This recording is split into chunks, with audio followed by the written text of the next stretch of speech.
1901. Coast of Greece. A team of sponge divers is hunting for treasure in a shipwreck. And they find it. Marble statues, gold coins, ancient pottery, then something else.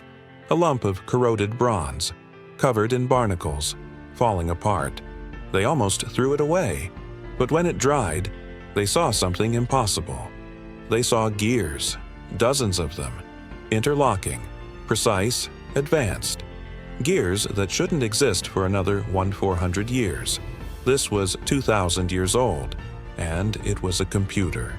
But how? How did ancient Greeks, 2,000 years ago, build a device this intricate? With gear ratios we didn't see again until Swiss watchmakers in the 1400s? Something that could predict eclipses decades in advance. Something that tracked planetary motion with mathematics we barely understand. This is the Antikythera Mechanism, and it's one of the most unsettling artifacts ever found. Let's go back to that shipwreck. It's dated to around 70 to 60 BCE. That's the time of Julius Caesar, the late Roman Republic. A merchant ship, probably carrying luxury goods from Greece to Rome. And somewhere in the cargo, this. When scientists finally reconstructed it, they realized what it was: an analog computer. It had at least 30 bronze gears, maybe more. Pieces are missing. Housed in a wooden box about the size of a shoebox, with a crank on the side. You'd turn the crank, and it would calculate the positions of the sun, moon, and planets for any date you wanted. It could predict solar eclipses, track the 19-year metonic cycle of the moon, calculate the timing of the Olympic Games. And it did all of this mechanically. No electricity, no modern tools, just bronze gears, cut by hand 2,000 years ago. We know this because scientists X-rayed it, and inside the corrosion, they found more gears than they expected.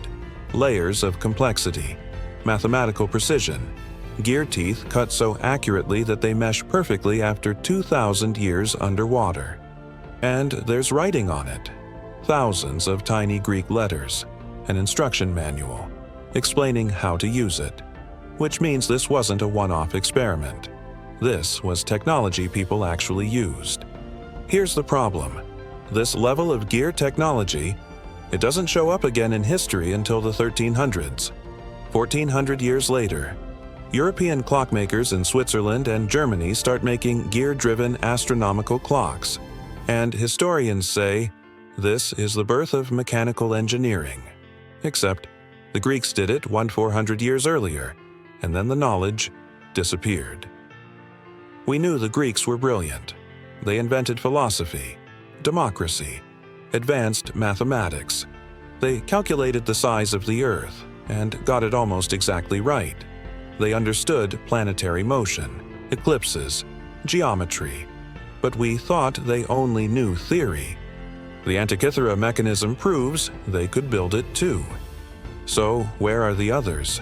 If this was common technology, there should be more of them. Dozens, hundreds, but we've only found one. Was it rare, expensive, reserved for elites? Or were there more? And they're just gone.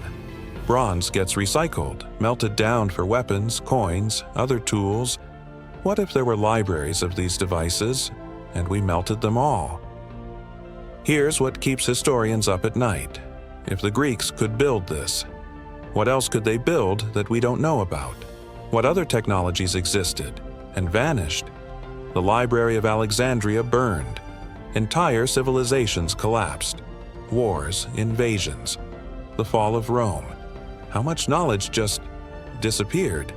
And we're left finding one corroded artifact on the ocean floor, wondering, what were you? Modern engineers have tried to rebuild it, using the same tools the Greeks had, and it's nearly impossible. The Antikythera Mechanism changes how we see history. We think of ancient civilizations as primitive, stone tools, simple machines, limited knowledge, and then you find this, a computer from 2,000 years ago.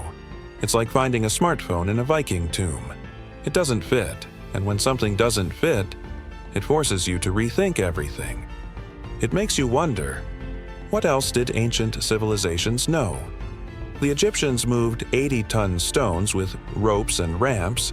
The Romans built concrete that's stronger than ours, and we don't know how. The Mayans tracked Venus with precision we didn't match until telescopes. Maybe primitive is the wrong word. Maybe they were just different, advanced in ways we forgot how to recognize. Here's the uncomfortable part. Progress isn't linear. Civilizations rise, they advance, they create incredible things, and then they fall, and the knowledge dies with them. The Antikythera Mechanism is proof. The Greeks built computers, and then forgot how for 1400 years. What are we building now that our descendants might find in a ruin and not understand? Today, the Antikythera Mechanism sits in a museum in Athens, fragments of bronze, gears frozen in corrosion, a piece of technology from a world we'll never fully understand, a reminder that history has gaps, and in those gaps might be wonders we can't even imagine. This channel is about mysteries that make you rethink reality, how your brain lies to you, how astronauts see Earth and come back changed, and now, how history might not be what we think it is. The Antikythera Mechanism is a glitch, a piece of evidence that doesn't fit the story. And those are always the most interesting. So here's the question: what else is buried? What other impossible artifacts are sitting in museums labeled unknown purpose? What did we forget? If you're curious about mysteries like this, then check out why astronauts come back from space completely changed. And subscribe for new content every week, because there are a lot more where this came from. Thanks for watching.